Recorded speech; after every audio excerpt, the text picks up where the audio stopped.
What happens when a life and death battle turns into a TV show? The 600-Pound Life isn't just a documentary, it's a real-life nightmare that the participants live before our eyes. Its stars disappear one by one, some die during filming, others leave behind big question marks. Is it a rescue program or a deadly game? My 600-Pound Life, a documentary that delves into the struggles of obese people trying to regain control of their lives. For them, this program is their Baus' last hope, in the face of a harsh reality that threatens their existence. Since its launch in 2012, the program has managed to attract millions, but it has also sparked a storm of controversy. Dr. Now, the famous doctor who became the face of the program, had a mysterious past before fame. Well, you know that. You knew that from day one, so what are you going to do about it? What many do not know is that before appearing on My 600-Pound Life, he participated in a documentary about Renee Williams, a morbidly obese woman who weighed 841 pounds. In 2007, Renee turned to Dr. Now after many doctors rejected her because of the serious risks involved in surgeries for morbidly obese patients. I just need help. All I'm asking for is a chance. Renee was hoping to change her life to see her daughters graduate from high school. I used to be scared of not waking up one day, not knowing what was going to happen to my daughters. But after only 12 days after the surgery, Renee died of a heart attack. I understand that my risk is 100% that I am not going to make it if I don't have the surgery.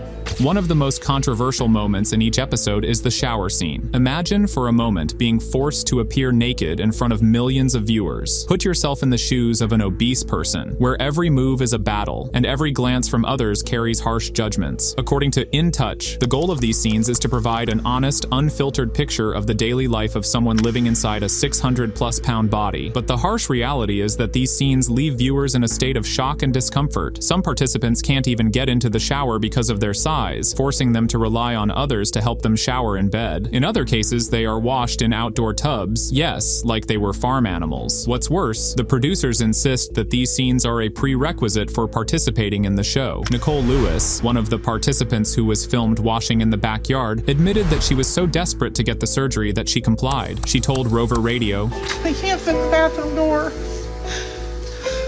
I can't fit in the bathroom door, Mom." The beloved star of the first season, Henry Foots, passed away in mysterious circumstances that left everyone confused, has been a beloved character since his first appearance. With his friendly personality and determination to lose weight, he has won the hearts of millions. Move that chair. Sit back, huh? You don't want that? You don't want chair?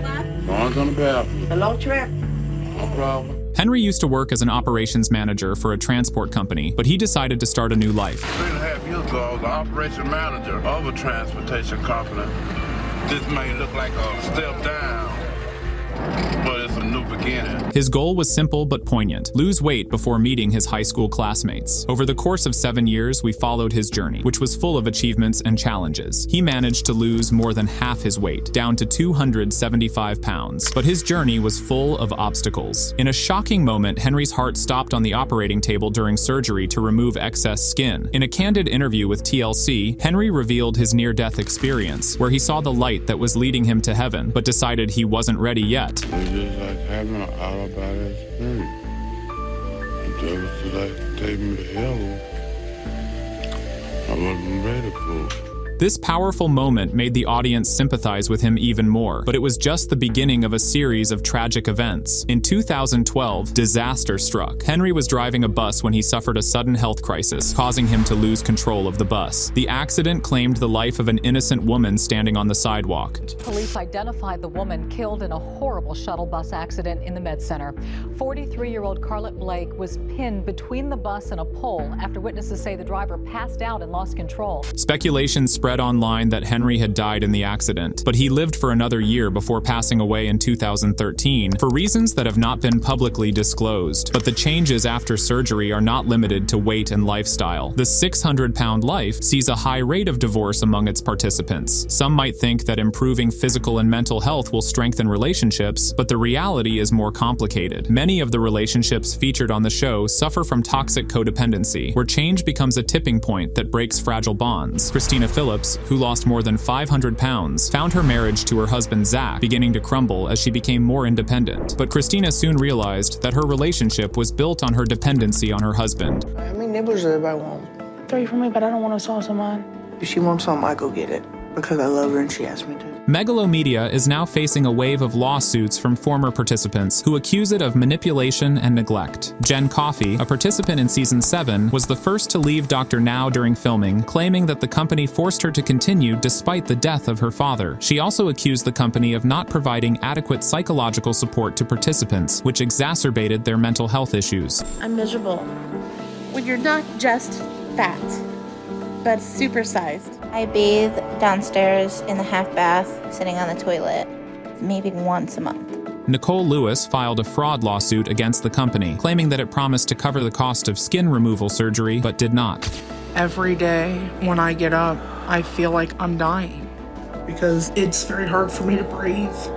As the lawsuits mounted, it became clear that something fishy was going on behind the scenes. Celebrity attorney Tony Busby, who represents the former contestants, is talking about making radical changes to the show or canceling it altogether. We're the biggest and we're the baddest and we're just floating around looking for something to eat. With legal pressure mounting, it seems the show's future is in jeopardy, but Nicole wasn't the only one to face a tragic fate. Sean Milligan, one of the show's heaviest contestants, weighed over 900 pounds, the equivalent of a polar bear. Sean's weight issues started at a young age, when a leg injury left him bedridden for long periods of time, causing him to gain an insane amount of weight. Despite losing 400 pounds, however, moving back in with his mother, who had similar health issues.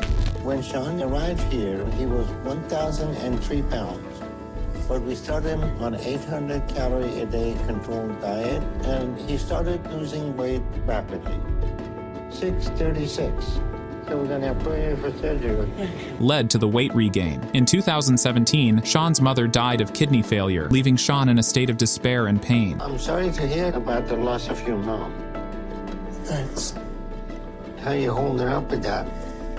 Trying, doing my best. Well, instead of losing, you gained 31 pounds. And we have to get this under control, Sean, because you need to be able to take care of yourself. He tried to continue his weight loss journey, but his food addiction was a major obstacle. In 2019, his father announced that Sean had passed away due to health complications. Everyone was in shock, and social media was filled with messages of grief and support. Laura Perez, who started her journey weighing over 600 pounds, relied on her husband for everything, even carrying the oxygen tanks that saved her from suffocation. "I want to have a future, but I'm afraid I'll die before I see it." Laura admitted to having a weakness for sweets, but she was determined to change. After months of struggling, she lost 237 pounds, becoming one of the show's most inspiring success stories. But even success wasn't enough to save her. Laura passed away 9 years after appearing on the show, leaving behind a legacy of determination and hope. She was a beautiful soul who dealt with a lot. As for James L.B. Bonner, the man who inspired millions with his strong will and optimism, his end was one of the saddest. Throughout his weight loss journey, he would often thank his fans for their continued support. After a horrific quad biking accident, he lost his right leg below the knee. Due to his massive weight, he had a hard time moving, as the prosthetic was unable to support his weight for long periods. The constant pain and despair he felt led him to say in a moment of weakness, "There are days when I feel like I'm worthless, and I'd rather be underground." LB wasn't just struggling physically, but also mentally. He suffered from social anxiety that prevented him from leaving the house. Food was his only escape, using it as a means of escaping the mental pain. Relying entirely on his mother's help, LB was desperate to change his life. Before he visited Dr. Now in Houston, he weighed 642 pounds. The doctor put him on a strict diet, and LB followed the instructions carefully, enabling him to undergo weight loss surgery. Show me that you're willing to work hard to do this. So I think you're ready,